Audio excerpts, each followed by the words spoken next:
Hi guys, welcome to the Knitting Expat podcast channel. Thank you so much for checking me out.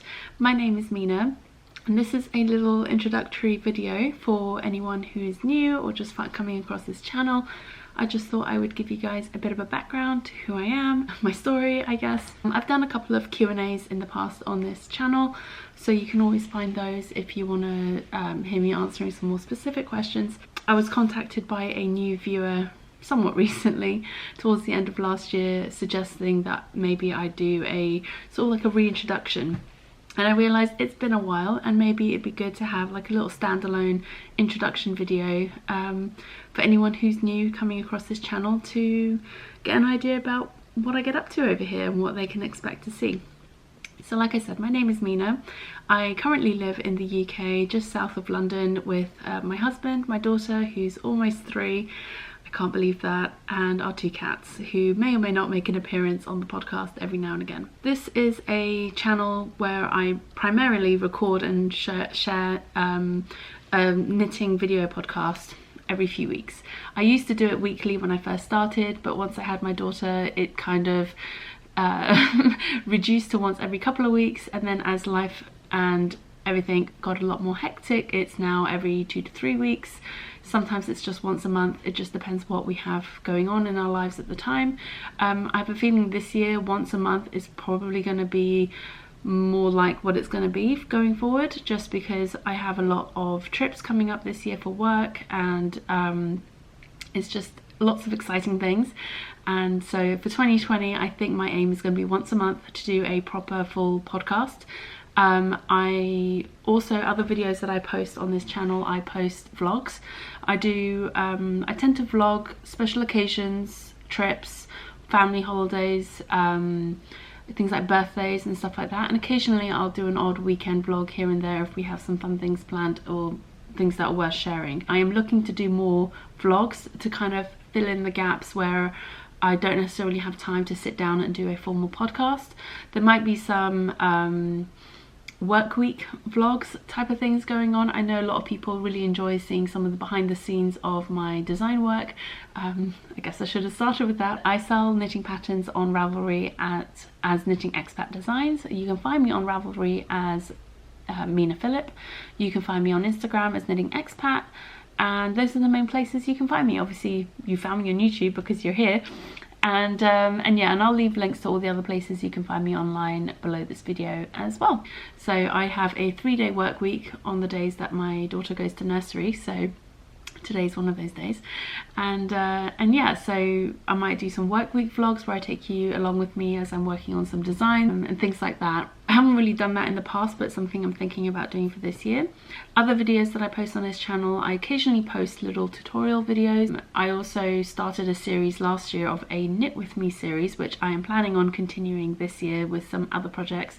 So I did a Knit With Me series on how to knit a tubular cowl and then grafting the ends together so you get like a seamless tubular cowl, which was really fun to do and went down really well. Lots of really good comments on that. I already have the next pattern in mind already. I just have to sit down and film it. I do lots of spinning videos. I really started to learn to spin towards the end of 2018. So last year was my first full year of spinning, and I've really dived headfirst into that craft as well. So I've posted a lot of spinning content on this channel as well as separate sort of like spinning vlogs. I do Vlogmas as well. This past Christmas was the 3rd Vlogmas that I have done. I don't really do any other sort of vlogging every day for a month type things. I only do Vlogmas each year, and primarily I do it as a way to document the Christmas period since we've had our daughter, just because I know it's going to be really fun to look back on, and I really enjoy looking back on those videos from the previous years that I've done. Other videos that I post, like I say, occasionally I'll do a Q&A or some other little random videos here and there. I've done some sort of little like dye with me videos, not tutorials, like videos where I've dyed fibre with my daughter, or other sort of fibre and crafty creative vlogs here and there. Not really super structured in that regards. I don't have a set upload schedule or anything like that. Like I said, the YouTube thing is really just something I do because I enjoy it and because it's a way to connect with you guys and yeah, just a bit of fun. I started to knit in March of 2014, so we're coming up to 6 years of knitting. I taught myself. I used YouTube to learn. The channel Very Pink Knits on YouTube was basically how I learnt to knit. I learnt all the basics and everything I know essentially from that channel, and even to this day, if there is something that I'm not sure about how to do, or I want to check for a tutorial, I always go and check that channel first before I look anywhere else. So whenever someone asks me what's the best way to learn, how can I learn to knit, or where can I find tutorials for XYZ, I say go check out the Very Pink Knits channel. She has a very comprehensive backlog of videos where she goes over several different, lots of different tutorials and methods and techniques. So definitely start there. On the podcast, things that I share are recently finished objects, projects that I'm working on, things that I have upcoming events that I'm going to, places that I'm teaching, and anything that I might have acquired in the post over the last few weeks. As I do a lot of design work, a lot of the yarn that I acquire is given to me as yarn support for my designs, which is incredibly generous of the dyers who I work with.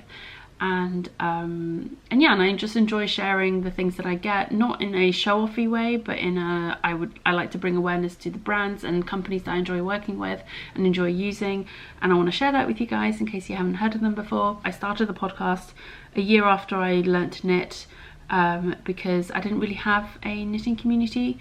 It was really just out of boredom. I learnt to knit, like I said, 6 years ago. At the time, my husband and I were living in Dubai when I learnt to knit, and then about a year after I learnt to knit, we moved to Bahrain. And whilst we were there, you know, when we first moved there, a few months before we moved, I'd finally found a knitting group in Dubai, and I'd made some friends with the people in the knitting group. I had other friends outside of it, but I finally felt like I found my people, essentially. And then we moved, and even though we hadn't moved that far away, and I was still traveling back to Dubai fairly frequently, once every couple of months for work, and getting to catch up with them, it just wasn't the same. So I decided to start a podcast. I'd really fallen down the podcasting rabbit hole. Again, a couple of months before we moved to Bahrain, I broke my leg. So I spent a lot of time in bed knitting and watching podcasts, and that's really when my knitting speed sort of picked up, because I didn't do anything else but knit for 6 weeks, and that really helped. Then yeah, so I've been watching all these podcasts, and we moved over to Bahrain, and I was like, well, why don't I start a podcast? And at first I really didn't think anyone would be interested, because I thought, well, I've only been knitting for a year, what can I really offer to the community? But I thought my unique perspective was from someone who was a new knitter, who was self-taught, and who was living in the Middle East, which I don't really know of any other podcasts from anyone who's based in the Middle East right now either. So at the time, I felt like that was maybe something a little bit different and something that people might be interested in, which, as it turned out, it was. And people were interested, and it sort of took off from there. And then following Bahrain, we moved to New York when I was 7 months pregnant. So that was an adventure all in its own. We had our daughter in New York in 2017.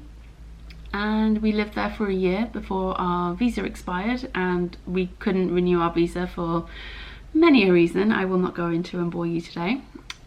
So once our visa came to an end, we moved back to the UK, and we've been here ever since. We lived with my parents for just over half a year whilst we were finding our feet. We weren't sure if we were going to go back to New York or somewhere else in the US. We weren't sure if we were going to go to a different country.